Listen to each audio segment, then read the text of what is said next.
Я хочу вас поздравить с новым 5760 годом, пожелать вам Шана-Това и прочитать стихи.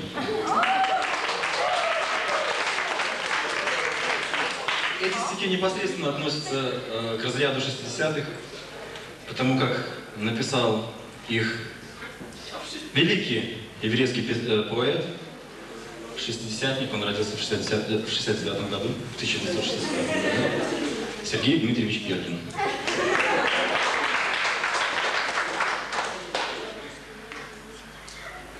Стихотворение называется, на белорусском языке, конечно, звучит «Про Чмеля». Чмеля.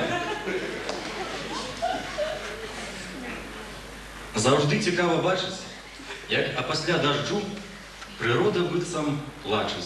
І чмель джу-джу, джу-джу. Тяжкие свои крылки не може ён поднять. И жалко ад натуги трещать, трещать, трещать. Чмеля я пошкодую и крылки обломлю, бо хопить нюхать клетки, понюхай и замлю.